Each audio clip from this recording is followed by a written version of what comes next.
Hello दोस्तों, नमस्कार। मैं अपने यूट्यूब चैनल में आप सभी का स्वागत करती हूँ। सोहर गीत अच्छा लगेगा तो लाइक कीजिएगा, नए हैं मेरे चैनल पर तो सब्सक्राइब कीजिएगा और कमेंट में बताइएगा कैसा लगा मेरा गीत। प्लीज़ आप लोग सपोर्ट जरूर कीजिएगा मुझे। कवन गोटी खेलानी नहीं हारावा, कवन गोटी सासुर हो। कवन गोटी खेलानी नहीं हारावा, कवन गोटी सासुर हो। ए लालना कवन गोटी खेलनी से जरिया गर्भ रही गईलेनु हो।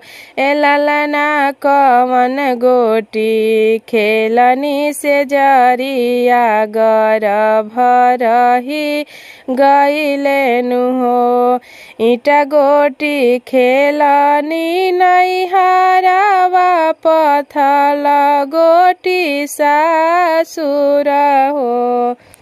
ईटा गोटी खेलनी नहीं हारावा, पथल गोटी सासुर हो।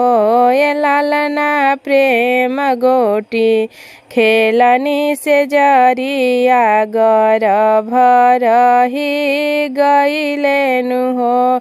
ए लालना प्रेम गोटी खेलनी से जरिया गर्भ रही गईलेनु हो।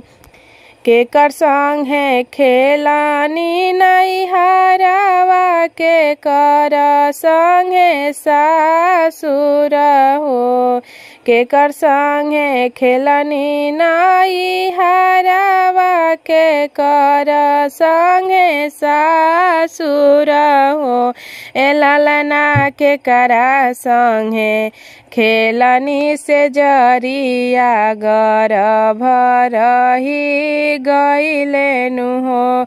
ए लालना केकरा संगे खेलनी से जरिया गर्भ रही गईलेनु हो।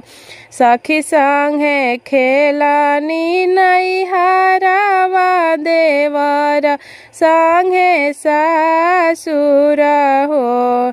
सखी संगे खेलनी नहीं हारावा, देवर संगे सासुर हो। ए लालना सैया संगे खेलनी से जरिया गर्भ रही गईलेनु हो। ए लालना सैया संगे खेलनी से जरिया गर्भ रही गईलेनु हो।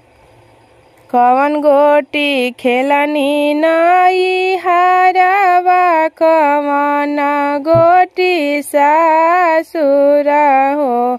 ए लालना कवन गोटी खेलनी से जरिया गर्भ रही गईलेनु हो।